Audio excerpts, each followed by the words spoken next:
This could realistically change everything for the Montreal Canadiens, and honestly, I don't know if I like it.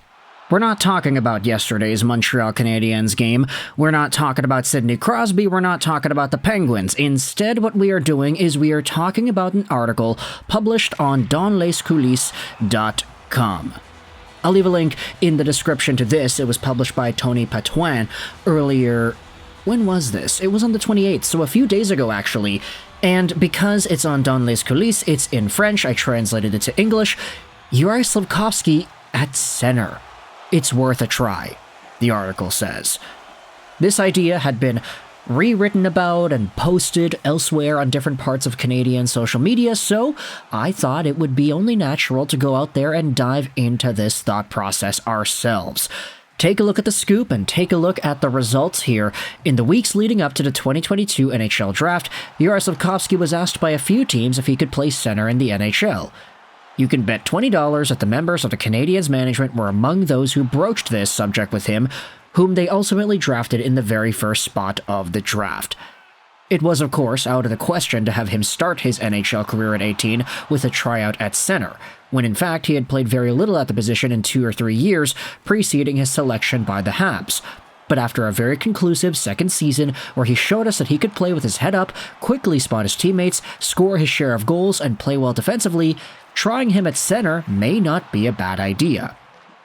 If Slafkovsky's shoulder holds up and there's nothing too serious about him, I would be giving this a try soon this season. Now, this of course was written before Slafkovsky came back, so obviously you can see where the article is coming from, but the idea of Slaf at center is very intriguing, and it's one that I wanted to dive into mostly because of not just the Canadiens and the way they are right now, but also because of the Canadiens and how they're going to be in the future. Now, before we continue with that thought, I wanted to read some more of the article over here. First, the obvious thing is that the Canadiens have very few left-handed centers in the organization. If we assume that Christian Dvorak's days in Montreal are coming to an end, that Alex Newhook cannot hold a top 6 role, and that Alex Barré-Boulet isn't really a solution, there aren't really any other options right now as a left-handed center at the top of the lineup. And even the most optimistic fans of Kapanen, Beck, and Hage won't be able to make them switch sides. They'll remain right-handed. At some point, it's handy to have a big left-handed center who can play in your top 6. Now, the article does mention Ivan Demidov, how he might be a candidate. Demidov has played that position in Russia and shows obvious ability to play center, but he's not playing that position again this year, and I highly doubt he'll start his career in Montreal as a center next year. That is, I think, the biggest wild card in this entire center conversation. We had made a few videos talking about Demidov and the idea of him playing C, mostly because he himself said that he would be okay with it and he'd be open to it. But realistically, when it comes to development, it's tough for guys to develop as a winger throughout their younger days in the juniors or in the KHL or in the Liga or whatever, and then make a big transition to center down the line into the NHL without significant development time.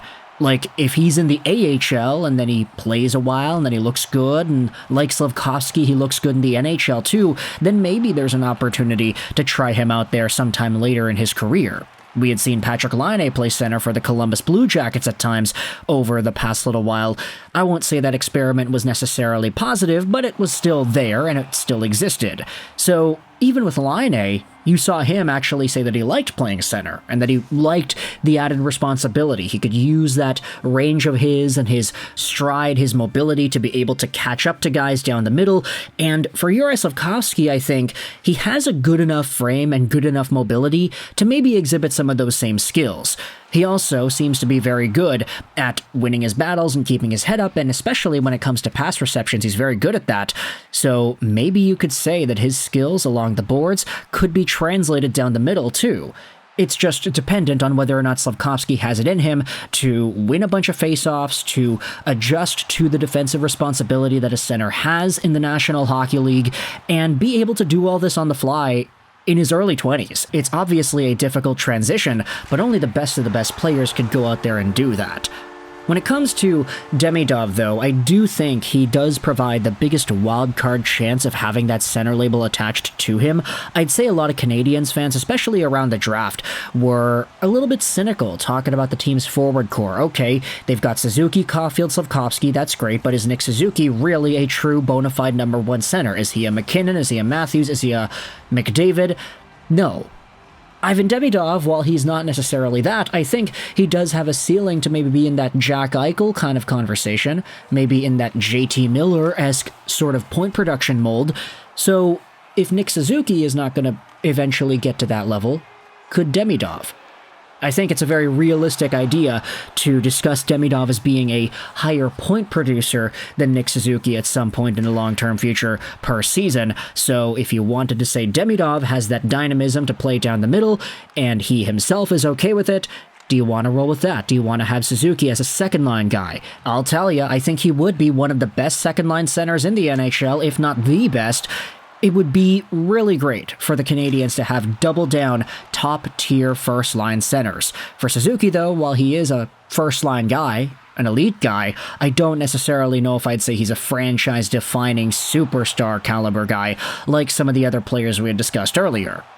Does Slafkovsky have that opportunity to be that, though? That's the ultimate question. I'd say that if he wanted to become more of like a Ryan Getzlaf with a shot, sorta, or maybe kind of Kirby Dach, but just a little bit more polished up and less injury prone, I think that's a realistic idea, but where exactly does the ceiling go with that, with Slafkovsky and his long-term future? Obviously, he can produce points on the wing, we had seen that already in the past few months, but whether or not he's able to do that down the middle remains to be seen. And just think about it, having that diversity on center between right-handed guys and left-handed guys, it does help out when you think about, let's say, situations where a center gets waved off. Let's say you're on the power play, you have an offensive zone draw, Nick Suzuki gets waved off. Okay, well, you have Slafkovsky going in there to take the draw instead. He can also win faceoffs if he is a center.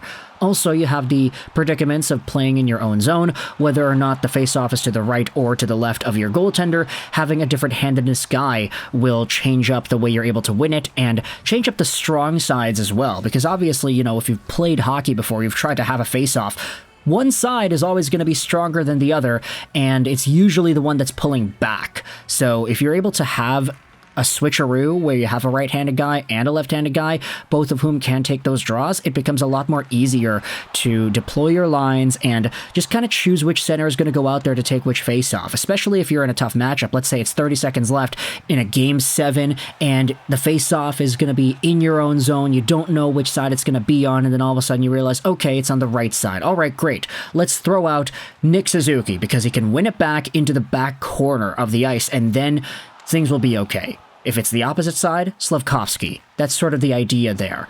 Versatility. And sure, you can say, oh, you have Newhook already. He can do the same things. You have Kapanen, but like, come on. You can understand the difference in ceiling and projection and what these guys are capable of at this point in their careers. It's just a question as to whether or not you think that desire for a change is so grand that you think Juraj Slafkovsky should be moved over to C. This article will be linked in the description if you want to go ahead and read it yourself, but for now, let me know your thoughts in the comment section below. Is this crazy idea something that you think is worth thinking about?